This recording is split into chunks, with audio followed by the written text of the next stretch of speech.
copine boyoka toke na okabo parce que tozana besoin ya batu nyonso balingaka makambo bien basabone po basabona kaka babi Congo Amérique TV awera date nada za pona nga batu na nga nyonso balinga nada baosabone po basabonaka so linga nada te yo mtoyeba pona okatoma kia likolo na okwei basabonaka makemba Bo s'abonner massivement dans Congo Amérique TV. Il y a des chaînes qui sont mikolo base. Ceux qui bolandi pour moi donc makambo belé na kati Congo Amérique TV bo s'abonner massivement. De ceux qui bolandi pendant beaucoup de informations correctes sur que diffé pe sabino makambo funga mon avis pour ba actualité mo kindi zo tambola. Vraiment base ya mona to la pété.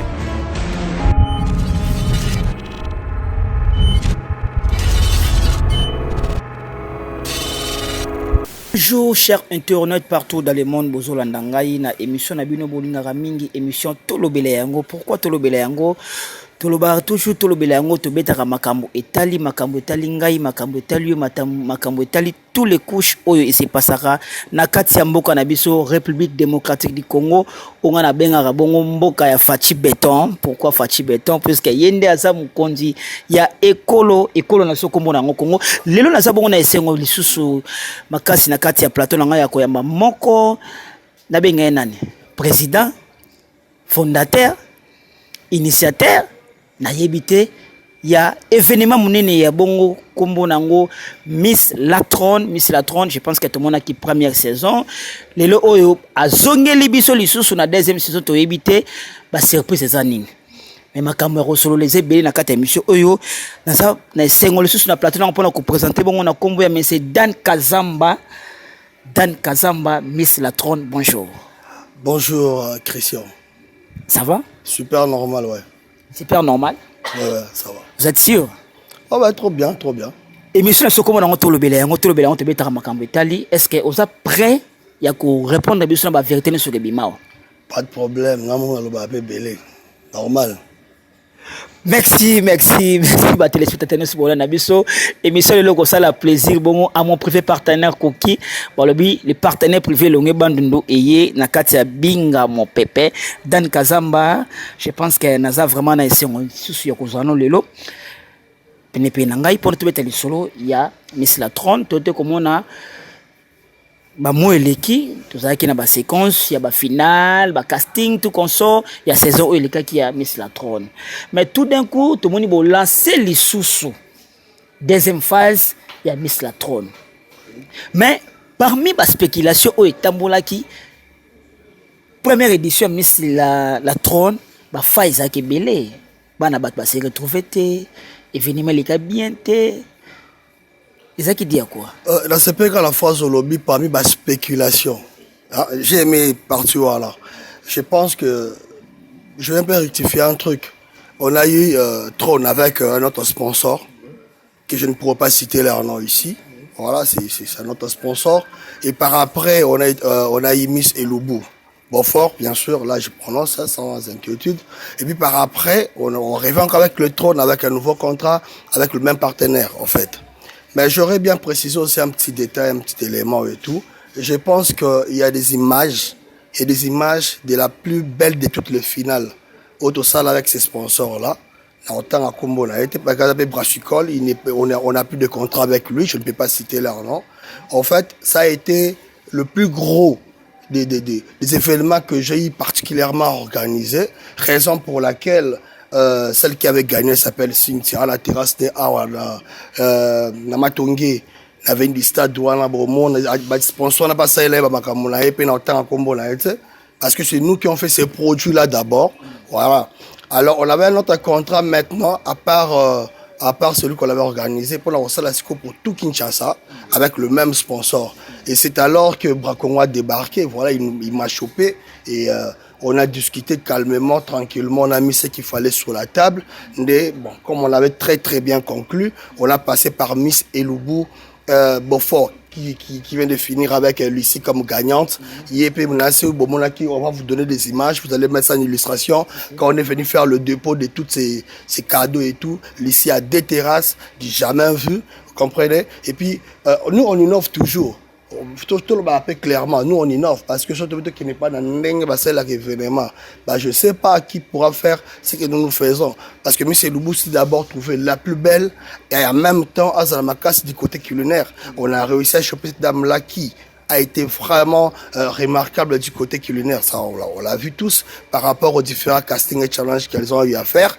Et puis bon, comme le sponsor nous a compris que avec cette agence, c'est plus sérieux.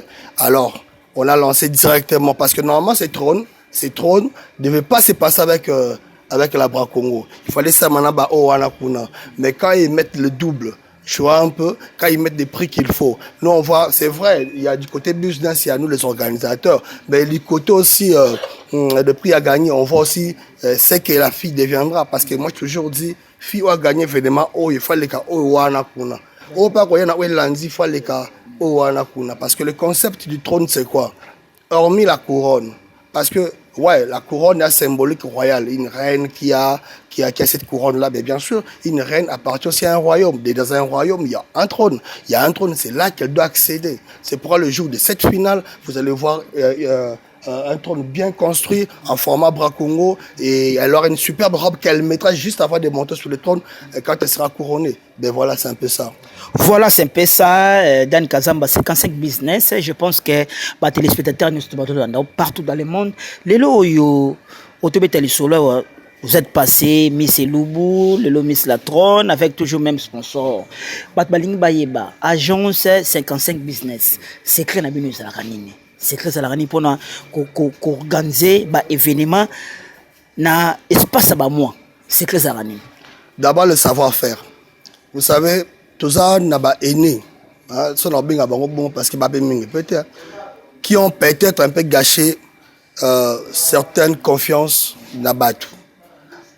Ça fait que ça c'est l'événement ça existe. Mais nous c'est le sérieux qu'on a apporté dans la chose.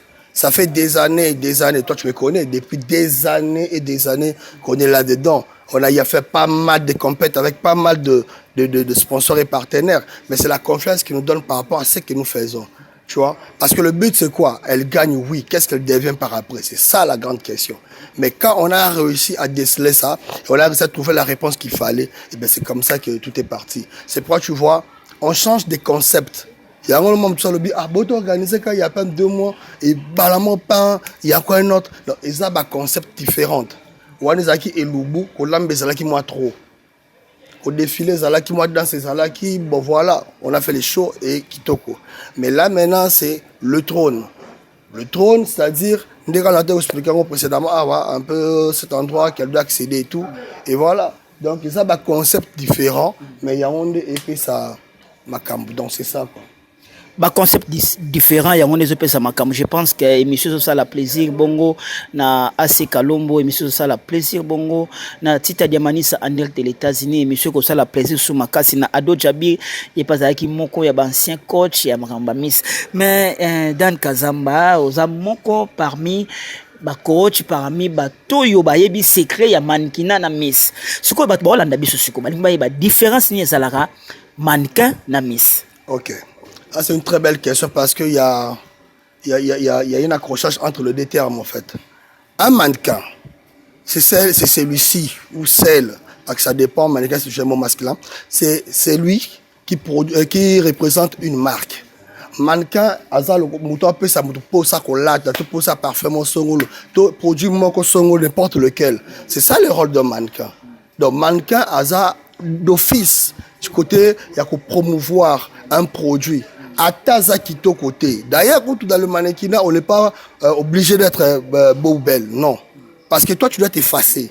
Raison pour laquelle ceux qui sont dans la maison d'habillement, au moins, on a mannequin, on a bilongi moussou, ils ont raté. Au moins, on a tout bout la pamba. Parce que ce n'est pas de lui qu'on a besoin. C'est des vêtements qui les va. C'est pourquoi le mannequinat, certaines par le passé, le mannequinat a un âge. Mannequinat a un âge. Quoi mannequin mutamune na mannequin et pour sotali ba fashion week ba Italie ba le côté à la kinote Italie pensant Italie parce que là c'est le berceau des fashion week comme on le dit au monde ba défilé ba ta 47 ans au monde ba défilé ba ta 77 ans au monde a Barbie Pembe tout ça mikolo au monde a peut ba défilé muso maman minene Pourquoi? Parce que maman ne va pas pour sur le roi. Mais quand on parle d'un concours de beauté, c'est la beauté qui prime. On doit être belle. C'est pour ça la contre-phrase au Balobara. La beauté dépend de celui. C'est faux. La beauté est universelle. Ce qui est beau, ce qui est laid est laid. Moi, je dis sur standard placé académique de Bossa. Le beau est défini comme ce qui plaît à celui qui le contemple. Voilà. De la beauté universelle. C'est comme toi, Mida. À toi, il y a un mouton Zagito. Mais à moins, so il y a un Zagito. Donc, ce moment tout le monde a le bic. Oh non, la beauté dépend de la personne qui. Non, alingane l'homme, sauf fait. Peut-être alingane, peut-être moi, Missou. Moi, mon peut-être tout, moi, t'as une cara. Oh, voilà, c'est voilà. Mais ce qui est beau, ce qui est laid, quand on dit Zagito, c'est la vérité. Vous comprenez? Il y a un mot, c'est un filet. Tu vois un peu? Mais du moins, par rapport à bon moto, il y a des gens qui sont beaux. Quand tu regardes, tu dis, ce type est beau. Cette fille est belle. Là, tu vas arrêter, moi, ça n'a pas parlé, mais quand tu la vois, tu dis, cette dame est belle. Au moins. Là, tu vas cookies sur ta lippe, cette femme aussi est belle. Dans Kazamba business, question est très très très important puisque batebele c'est ton paramingi. Des fois on a un événement na mona bossa ça Miss Benda beauté, Miss mais au mona bataille ba Miss bossa la bongo mona Miss Moza Gaya, mona Miss Moza Mess. Ozoma dotoye baraté siko pour muta za la Miss, pour muta za la mannequin et c'est la bataille nine. Ça c'est une très belle question. Tu sais, par le passé c'était la plus grosse erreur et puis la plus grosse connerie de nos aînés. Bah non quand c'est la Miss Fozara Moukié. Non, ça sont des critères européens. Ce sont des critères européens. Quand on parle de femmes africaines, ce sont des formes de rondeur. Et puis, là, on les a éléments liboso. Deuxième élément, Ezali, ce qu'on lobby boy, que j'organise un concours de beauté. Mais dans ce concours de beauté, la ben ici, bah, tu vas à la 1m71, bas à la contour âge, taille poitrine, toutes ces histoires-là. Quand déjà, au ben ici, bah, tu as des critères, il y a des discriminations. Pourquoi? Parce que si on se va faire 50. Après, on a dit fille au moutou, abimi gagnante. Après, dans le lango, tu es la plus belle. Non, c'est la plus belle fille à catégorie Bassi Boponi. Parce que si on a dit que c'est kitoko, si moi c'est un sayandenge, azali. Fille mousso rosa moukousé, malaki fille moulaï na kitoko. Soto lobani, donc il y a ça kitoko, t'as cause de la ministère. Donc ben c'est faux ça. Fille mousso soupé, azala et mounene, malaki fille mouké na kitoko. Ça existe. Nous, le concept, c'est quoi? Viens tel que tu es. C'est la beauté qui prime. Sauf gagner, le pas que non, la catégorie bassi tout le monde est la l'équipe. Ça, j'admets. Tu sais, hein, par le passé, on s'est accroché, il y a eu quelques crochets avec Vodacom. À l'époque, moi, j'étais produit par CNN, Jimmy Moukendi, toutes ces histoires-là. Et ils avaient 8 chaînes, moi, j'avais 8 chaînes de télévision.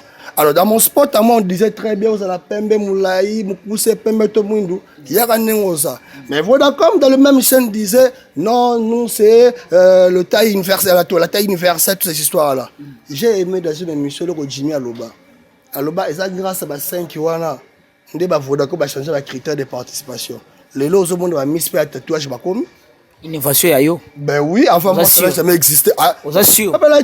La tapis tous ces grands là mais des Chris Bazalati. Tous ces gens me connaissent. Dès que ça perd dans toi ibani wa mutulanga, on t'a basoni kamanda batulanga iti. Ba gogo munda la kutu batulanga ba to na to yebani.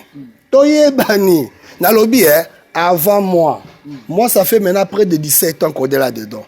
Avant moi, ils ont ba miss bazarami qui est pas de tatouage, pas de piercing.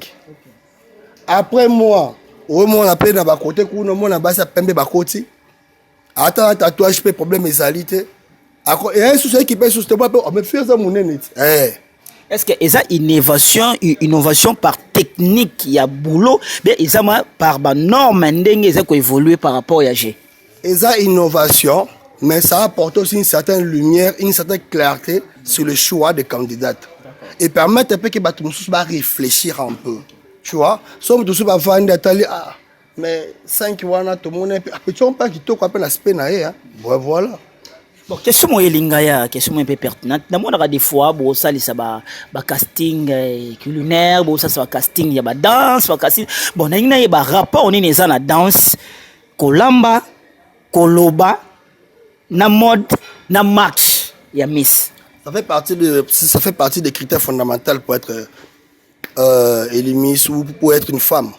Parce que je te dirais une vérité. À quoi ça sert d'être belle quand on ne s'est pas préparé? so mutazane kitoko ebi nokolamba te kasi oyebi ke base belé ya mabala bakoma ba étiquette pourquoi pour no kala ne libanda aller à la palette on se comprend au moins be pesa ta on peut faux face mais soit que kula be ke ba betele maboke moko boye ba ko betele ma biloko boye tu comprends un peu d'où nous se fait kende ndemo za kitoko il faut pas que olambati je me suis pas osopé bo chérie on part en boîte on va souker oh comme il y a tombé la makolo ba sapato kula mais tant que là moyibi moko be peut-être beta zuko le rôle ya sur une derrière na habité nyoka ko ça on se comprend mais au tape mais petit on ndenge ni petit oh et ça pas élément so biso to sendeni to la question biloko wana tant on so gagner so télé mo vandi mutalwe pas que non voilà moi ça vandi ouais so il peut kenzamba sungi pendant compétition au Bali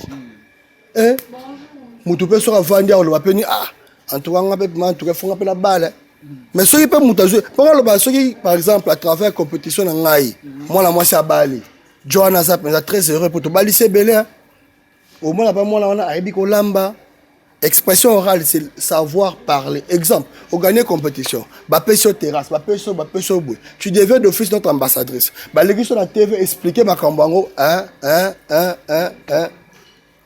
quand je voulais être Miss maintenant les parents de moi on dit à eux on comprend il faut une expression orale. Si tu es notre ambassadrice, tu peux passer à la télé, tu vas prendre tes contacts avec des sponsors, mais tu vas nous défendre comment? C'est là où on en est. Comment tu vas nous défendre? Alors c'est pourquoi dans ces cas-là, l'expression orale sera très importante. Et on doit savoir au bilan, le choix final, après c'est la finale. Bah, toutes nos questions, maman expliquait très bien. Moi, j'avais une fille, bah, toutes nos questions d'expression orale. Ndenge a expliqué question wana bato abeta maboko biso tondima ba tche ba point a gagné paix par après les membres de jury balobi akosa ani biso moi même mon côté be pour n'habiter pas le baga le coton de bien merci pour le baga le coton bien je pense que émission ça la plaisir bongo na master na ngai yemoko master na ngana auto mone siko to koma siko yo togesh tumu en tout cas à chanter de pouvoir mon ami privé 55 business ouais.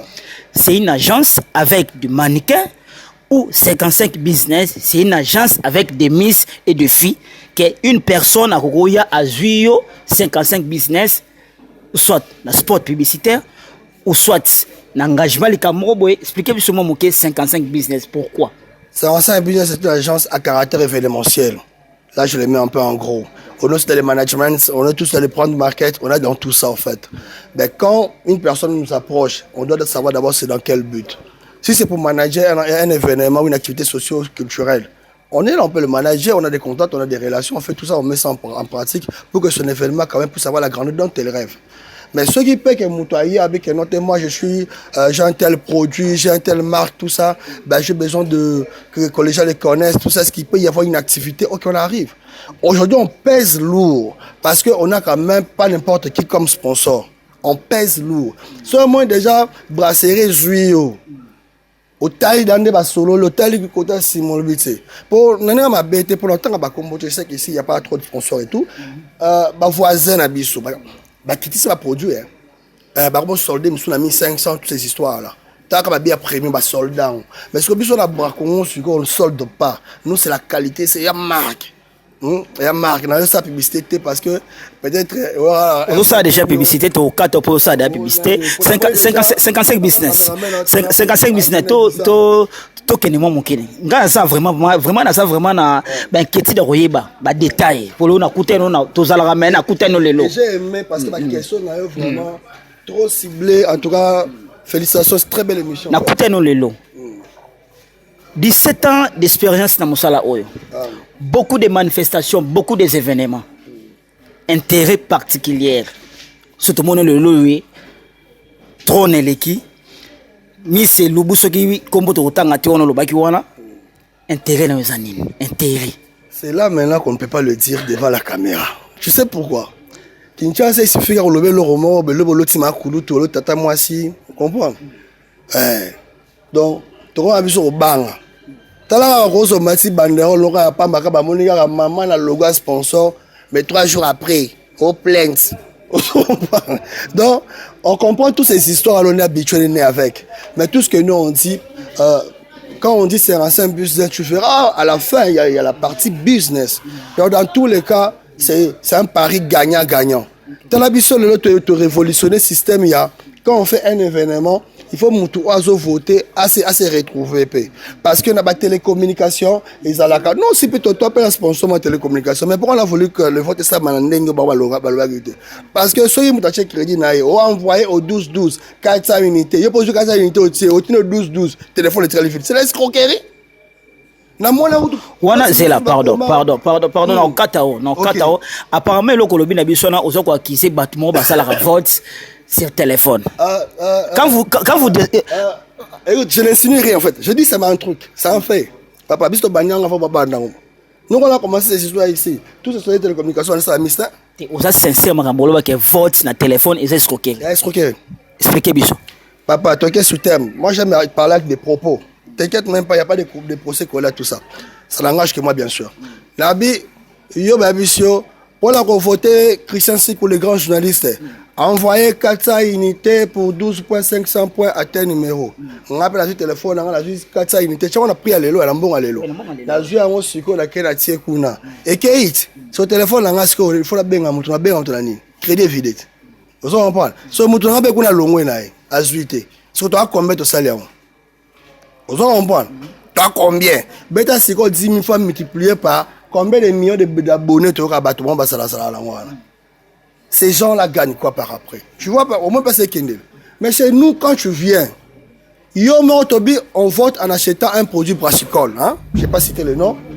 Mais il y a aux hommes là. Mais qui n'est pas candidate. Tu sors gagnant. Tu sors gagnant. Imagine-toi un peu quelqu'un qui vient qui se dit, bon d'accord, dans la terrasse, dans un an, je prends 50 casiers. À quel coup on a arrêté qui va récupérer là en aïe. Mais bien sûr, tu sais qu'il y a point à moi.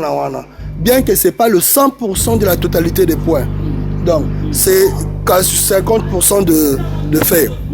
Donc, c'est comme ça, c'est sur 50, et puis on y va comme ça dans ce sens-là. Ouais. Dans ce sens-là, on a toujours qu'un malé, vraiment. Tout ça, les téléspectateurs, on a besoin en détail. 55 business.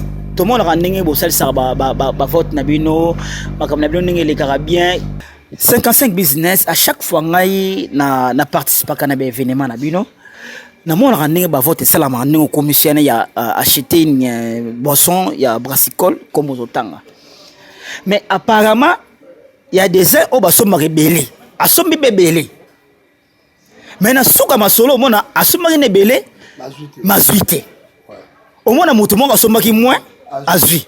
Mais quelque part au moins na sous moto sombi rebellé mais moto a presté bien. N'engina yebanano. Et ça a problème. Il y a commission, il y a jury. De ezaka quota bien ezaka commission il y a achat il y a produit de ezaka quota. En fait c'est pas que ngalo baga une chose atosumi brasserie mobimba so bo défilé to so no raté atosumi brasserie mobimba so ki to côté o so no pe raté atosumi brasserie mobimba ce qui obi ko loba bien té c'est difficile que tu réussisses. En fait, il y a une part, c'est sur 50%, 50 chacun. Membre de jury, point la banque est sur 50.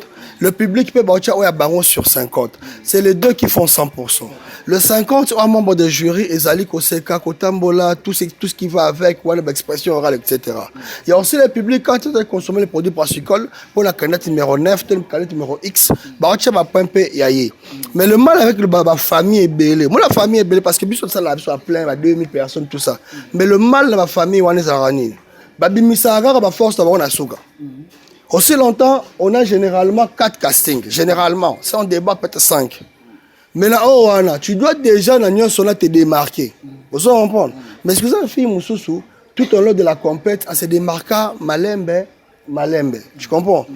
Donc, on s'est démarqué Malembe, il s'est fait déjà un nom, il a déjà des points qu'il a récoltés. Le membre de jury, avant la finale, et à la première casting, deuxième, troisième, basangisi le côté no nyonso. Basangisi be kuna nyonso. Tant de comme à la finale, aller malamoko, basangisi na oya finale. Na un exemple moro simple. La finale qui vient de se passer il y a pas très longtemps. Fille-moi briller qui m'a cassé, tu comprends? Mais n'a pas réussi. Pourquoi? Parce qu'elle a brillé à la fin. heureusement, tout ça là, il n'a même pas besoin de saison. Elle a reconnu, mais elle avait brillé. Bah, voté, vous en parle. Mais malheureusement, mon privé partenaire Koki, mon ami privé Togesh Toumou, mon ami privé Tony Issa, merveille nayo. Nazopesa mes sincères condoléances na master nanga tokofi la mwana c'est depuis hier ambassadeur die motema Naomi Kukama Pichi. Nzambe vraiment pesa bino makasi, pesa bino Fox. 55 business to komi ko chité moi moké na traité na biso ya lelo mais 55 business moi ba question c'est belé hein maretan TV zangonga mais ba question c'est belé. Tout est dans la vérité. Excusez la vérité, là, parfois vection, mais ils ont la vérité. 55 business. Mais c'est le beau l'équipe. La trône est l'équipe. Ce que bana oyo recruter belé. Bano bahara ba somi fiche na bango ya des gens pour ba s'inscrire na 4 événements.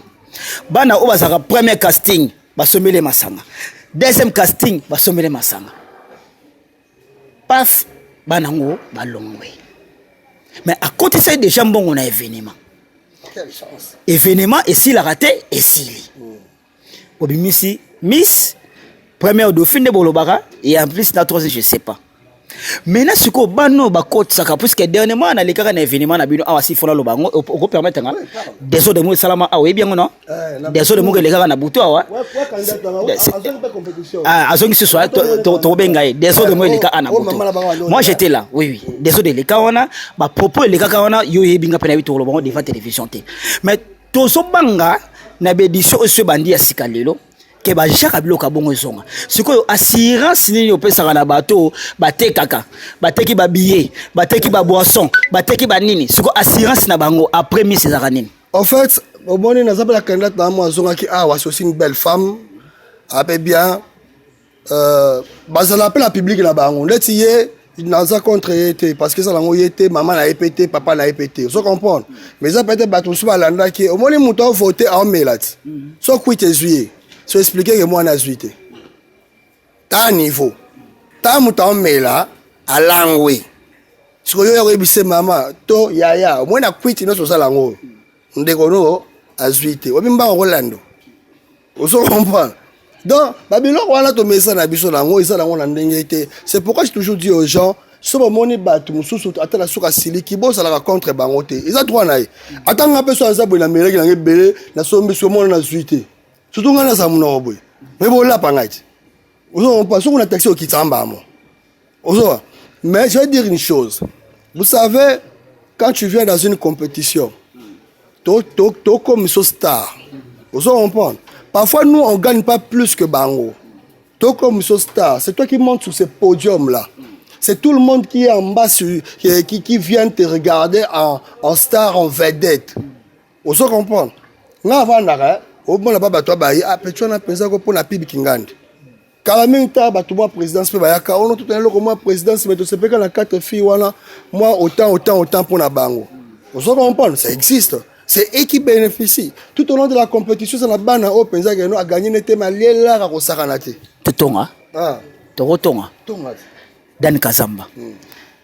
combien de fois c'est arrivé là molili mo ekoti miss mo benu pour la litoïga et ndeni 55 na kopia autant to bimisanga combien de fois 1 milliard 457 677 millions de fois écoute bien y'a bête lorsque partir au Seka j'ai toujours aimé ma parole escroc cher fils c'est ta sœur na yo kango trop fille mo boye c'est galo moi fille mo boye ayaki saison na kuna boya quand les alarats babimisa gagné na bisi ata oloti ndoto na kati ndoto ça m'a compliqué quoi vous comprenez ndima ata 10 000 plus au soir père ndima parce que ngana na yebi ba mpe ndenge lekaka ata la miss Vodacom excusez-moi la tanga comme boyo asera lomba témoin na autant comme honorable wana te la finale la fois passée abandaki na 400 700 1000 ce qui 1000 là c'est oui ça m'a vérité boyela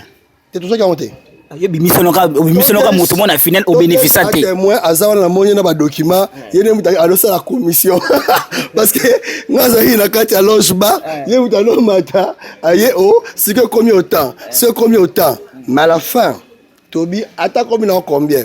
Tu sais hein, hormis la justice qu'on fait ici sur terre, justice à l'icolo pesala.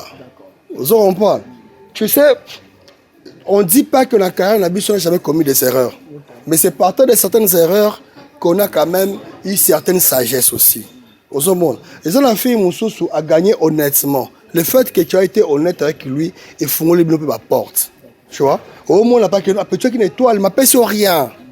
Pour bon, nous avons ça, non 5 soki. Moi, je suis wana. Pour nous, on a gagné. Tant on gagné. Nande famille me marié. Regardez la fois passée, tout le monde est qui risque combien de personnes, 500 personnes, les bana, auto keni la moi na biso kanzela moko, to bite bo zela talo bina tongo, te to kele kanzela moko, ba vana ti 4h30. Non, tu vas 5h30, 7h parce que moi combien d'accord côte en fait. Non, c'est pour dire quoi? Moi un conseil que je dirais même na ba Hollanda s'il y a des candidats qui veulent adhérer, pas de problème. Mais moi je leur dis viens avec un objectif. Si on a un objectif au gagner. Ce point là je fais mibali so matina podium to so tambola ba chéri ba benga yo obi m'appelle la couronne bana bazemi toute cette histoire là c'est avec yango na ba kisabino ke ba kisabino boteka bino bana batu d'abord rekitaka bana batu pour pesa ba mibali yo les jours wenzo ba tanda ba fi au 15 000 au 25 mais la plupart des hommes bayaka na 55 business pour ebi ke bakutaka ba chéri danger na sima 55 business ne bazora moi loko mo lotilika ba la vérité ba lo bande boye.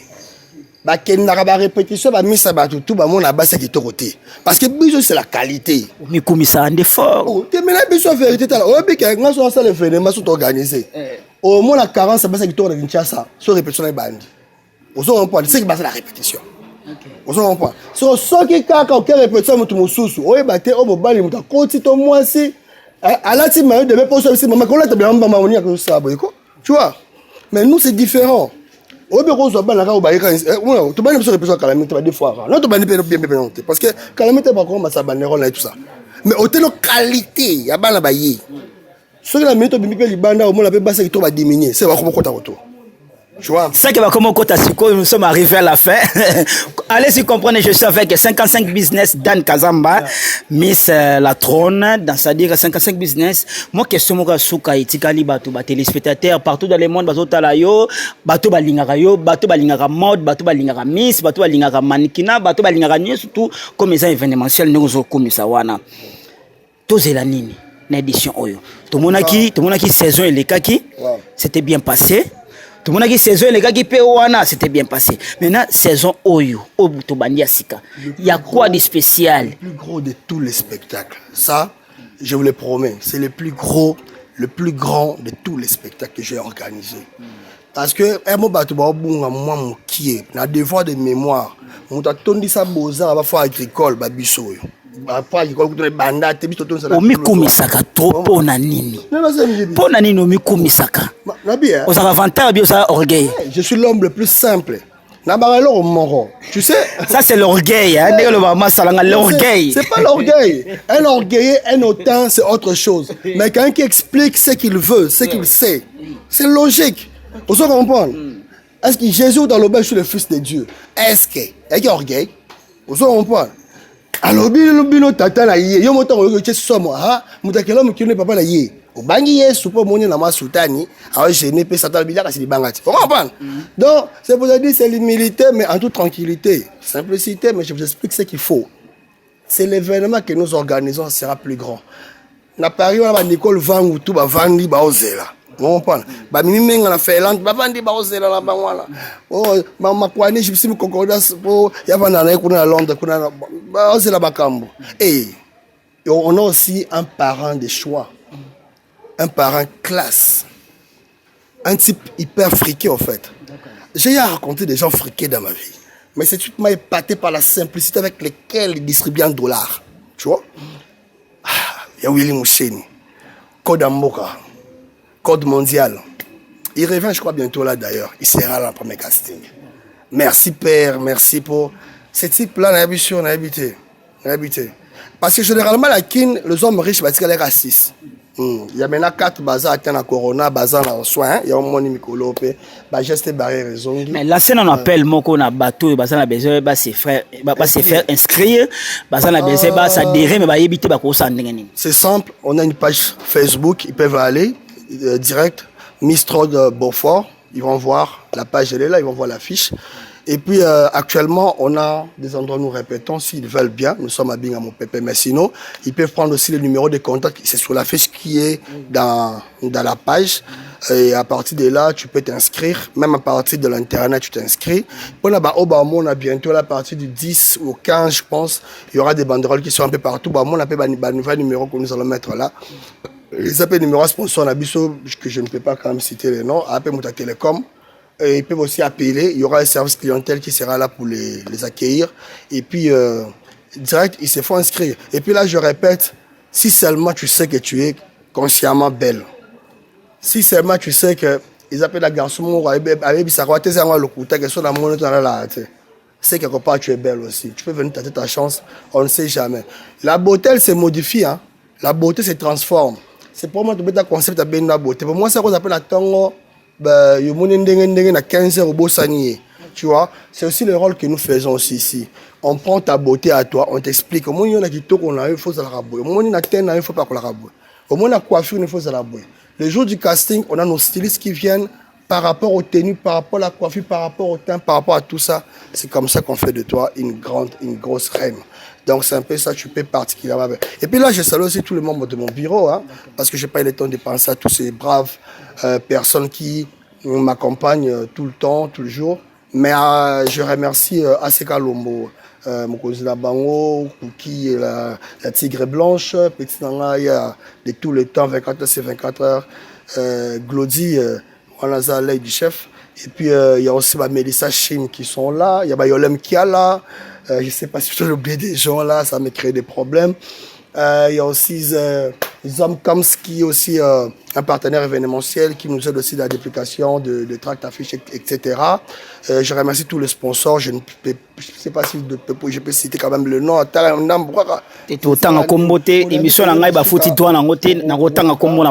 remercie tous les partenaires, en gros, tous les partenaires qui font que cette édition soit plus grande que celle qui vient de passer. Tout ce qui ont fait que ma fille Bazalambala au pays sous Internet dans de très bonnes conditions quand ça arrivera le moment. Et nous les remercions tous. Et Déo, celui qui est notre infographe de tout le temps, je les remercie. Togesh Toumou, soldat du peuple, je les remercie aussi. Aussi Nadine, Totumbolaki Mamali qui est là, entre guillemets, bon rétablissement, il s'est blessé un peu à la cheville. Et voilà. Donc, je te remercie aussi parce que, je le dirai devant cet écran, tu es parmi les gens qui ont vu nos débuts. Ils sont peu. Ah, Toto Mamba, j'avais oublié cet homme-là aussi avec qui on s'est battu depuis des années dans le monde événement. Donc, tu es parmi les gens qui ont vu nos débuts. Quand on allons battre barbecue, tant au monde il y a événement. Et tu as beaucoup apporté pour notre carrière, surtout la mienne particulièrement. Je te dis un grand merci. Et puis merci aussi à tous qui nous soutiennent de loin, comme de près, même à l'espace Bingamo Pépé, avec lui-même. Lui, c'est mon père, quoi. Jean-Lambert Mbole, que je salue en passant. Et voilà, donc nous sommes là aujourd'hui à Bingamo Pépé. Et puis par après, le jeudi, c'est encore ici. Mais le dimanche, nous avons aussi un partenaire de choix, c'est au Castello Hotel, qu'on va commencer à nous retrouver là. Et la semaine prochaine, on aura aussi Seben, etc. Et voilà, moi je te dis comme à la fin, Hello Kadanche Kande Yango. Hello Kadanche Yango, na to komi vraiment na suka ya attraction na biso. Je pense que c'était vraiment bel et bien Dan Kazamba 55 business yende à lobeli makambo Italie. Pourquoi pas Dan Kazamba lo makambo Italie? So Kazana base ki to ko lobate. On a expliqué, pardon, pour finir, parce que le premier casting, je crois que la date sera donnée bientôt là. Il y aura toutes les belles filles de Kinshasa ici. Pero Douana, à Tokyo Victoire, au moins, moi, c'est que tu es susté. Et c'est l'orgueil. C'est l'orgueil de tout le bagage. Melissa Chim, Petit Nanga Biga, Petit Nanga Jojo, Calamité, Salisa, concertation à Bino 3. na kolobango na télévision pour TV za radio te. Ah OK. Bino toi coalition ou cohabitation? Coalition.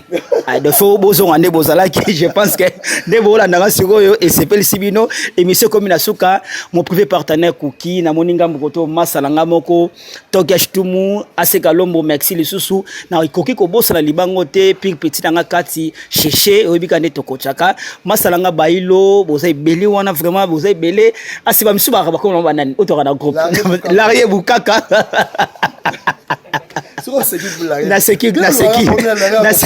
Naseki tonton Mamba Tony Issa Dr Love Masalanga Fafa de Molokai Masalangai Peggy Lengema André de l'États-Unis Fallon Moussasa Ornella Moussasa na kati ya Colombie bana moko bien basolaka bien ba meilleur venabino venangai ale tungu mokonza ba conteneur via kati via idéologie meilleur venayo Master Nanga Tongo Garçon League Tita Diamanisa bientôt là dans quelques jours aux anons akin meilleur venayo. Pona suri salibanga oyo. Opona loba loba le sous-sauté. Mama major. Ndenge Christian Soumaïlo lingara na boki rythme lisho. Toloba nini? Chikicha cha cha. Ma copine Boyoka, toke na okabo parce que tozana besoin ya batu nyonso balingaka makambo bien ba s'abonner pour ba s'abonner. Kakababi Congo Amérique TV. Aweradate nadaza pona nga batu na nga nyonso balinga nada ba s'abonner pour ba s'abonner ka so linga nada te yo mtoye ba pona okato makia likolo na koi ba s'abonner ka ba kemba bo s'abonner massivement na Congo Amérique TV ya konde chaîne na biso mikolo base soki bolandi ko mona ba donc makambo ebele na kati Congo Amérique TV bo s'abonner massivement de soki bolandi pene bokuta ba information correcte sur que diffé pesa bino makamero funga na vie pour ba actualité mukindiri zo tambola vraiment base ya mona to la pété